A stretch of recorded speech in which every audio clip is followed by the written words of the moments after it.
Saturday Arvo covering local sport for Darwin Mazda, the ultimate customer experience.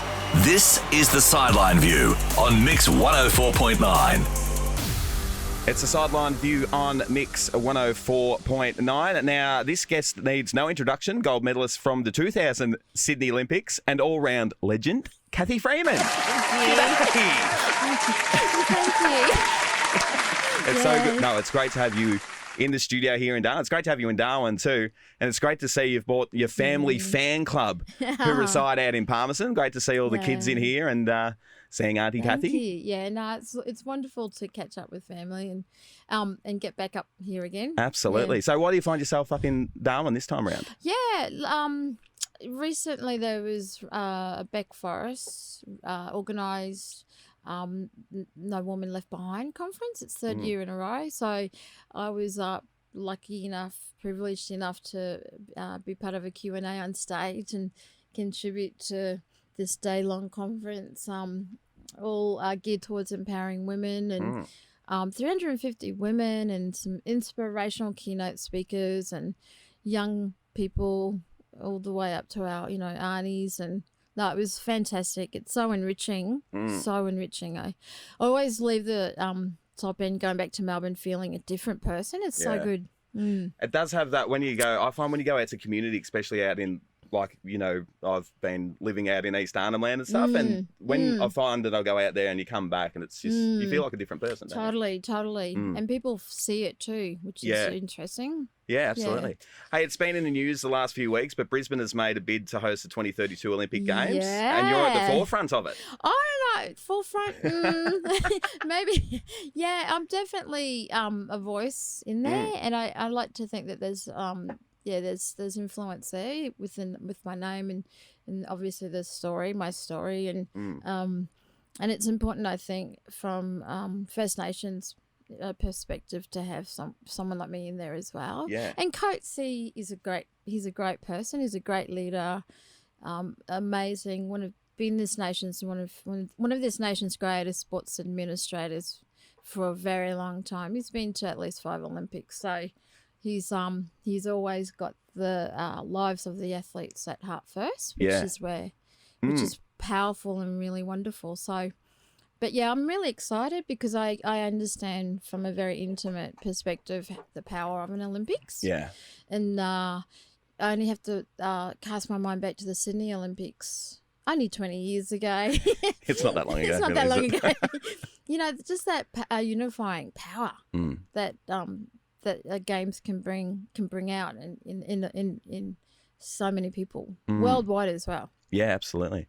So you now live in Melbourne, but I was doing some reading up this morning because I do know you, but I was doing some reading and I didn't know this about you, that you've spent a lot of time moving around Queensland, and Queensland actually is a really special place to you. What would it mean to you and the Queensland population in general to host those Olympics? I get shivers thinking about it because I'll always think about the kids. Growing up in Mackay and then Hughenden and then there was Mowra and a small town called Coppabella, and it's always through the eyes of a child that that captures my imagination. Yeah. And if kids can see that the potential of an Olympic Games on their own home soil, and learn from those stories and obviously people will have training and employment opportunities, which is also exciting. But for me, the real excitement is when kids can sense that a possibility is right there, and it's that's when dreams can be realised. Yeah. So it's exciting. So looking back on your career now, and it's absolutely an amazing career. Thanks, what would you say to any young Indigenous kid and their family that has, that kid has that raw talent that you had at such a young age? What would you say to the kid and their family? Conversations. It's really that simple. And I think from a child's point of view, I think it's really important to trust those pushy teachers. Because, I know what you mean now. Yes. Looking back, I was like a little turd. But looking back now, I go, geez. Say that already? Yeah, you can say that. Yeah, okay. I was a painfully shy kid. But I think it's if you have strong, stabilizing influences in your life, and I was really fortunate too. And I just followed my instinct to trust those pushy teachers, and the respect, it's all there. So, but I was really fortunate because I was just so blessed in those early years. So with some very strong, very very pushy but very strong, good guiding, inspiring lights in my life. So they kind of showed me the way in a way. So, but I think young people can take responsibility for themselves by just trusting when they know there's an opportunity. Trust in yourself, believe in yourself, and just go. Yeah, it's about that like gut feel, isn't it? Yeah, totally. Yeah, it's really important. Hey, yeah. We'll just have a quick break and we'll return with yourself and we'll talk about the Cathy Freeman Foundation, the amazing work you're doing in the top end. Thank you. It's Cathy Freeman on the Sideline View, Mix 104.9. It's the Sideline View on Mix 104.9. Joining us for the second break is Cathy Freeman. Welcome back. Thank you. Long break. Thanks for sticking around. That was really kind of you, Cathy. Right. Hey, you're doing some amazing work. You've got the Cathy Freeman Foundation. Do you want to tell me a bit about what you guys do? Doing? Yeah. Well, it all started because I wanted, I mean, it wasn't about anything really except just kids recognising their own greatness and looking within and recognising and seeing their own greatness and being able to tap into that, all that beauty, all that amazing potential. And that's my passion, sort of, because from that, when they realise their own greatness, they can unlock their own futures, so, and create their own lives. So, but I was really fortunate to be a part of a group who were keen, and so Andrew Cannon is a co-founder. So it all started with him, and he was passionate, and I was super passionate to somehow turn my brand and my name into something that I'm super passionate about. And so, it's over 13 years ago now. The Cathy Freeman Foundation was, the inception occurred. We were founded, and it's been over 4 years, maybe 5 to 6 years we've been partnering with Gulawinku and Warramie-Younger. Yeah.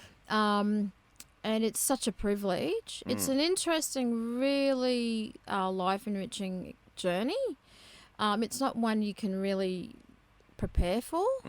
And I'm really proud of our partnerships with the community, because if it's not for the community and for the elders and the leaders and the broader community, from the schools through to the to the police and so on, it'd be really hard without that engagement. So, but these kids, 1,600 kids between the 4 communities, including Palm Island and Warrabinda. But it's such a thrill when you see kids realise that yes, I can actually do this.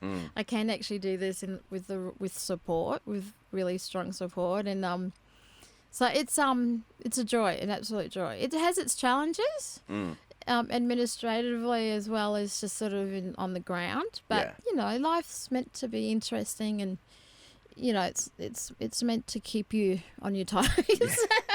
That it does? Yes, it does. I do, I see on Facebook some of the kids that I used to work with out in Gulawinku, and I see some of them now wearing red polos and now working for your foundation, which is fantastic. So it's so great for the kids, that leadership aspect, and you see that they've been to school and they finished school, and then they've come out of school, and now they're working for the Cathy Freeman Foundation, which is amazing, isn't it? Well, it's pretty much about, individuals or people just doing what they want to do. It's not about us coming in and telling people what to do. That's certainly not who I am. So we just sort of want to provide another opportunity, really, and they allow us to do that.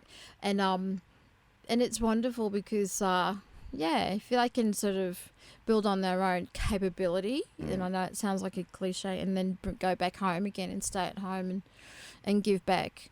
That's so admirable, So, but it's who knows where the future takes people? You know, it's good. It's exciting.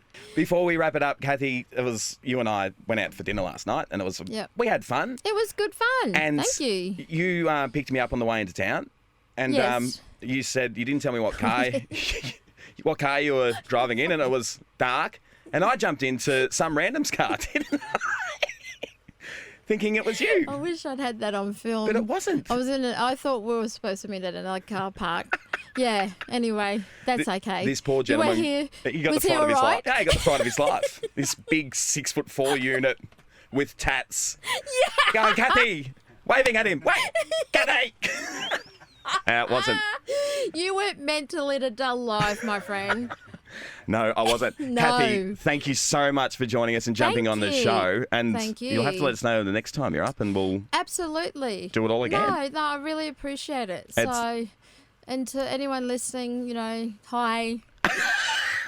Thanks for listening. That one was for you at home. Cathy Freeman just said hi. No, Cathy, thanks for joining us. Lovely to see you again, and we'll see you soon. All right. Thanks, Nick.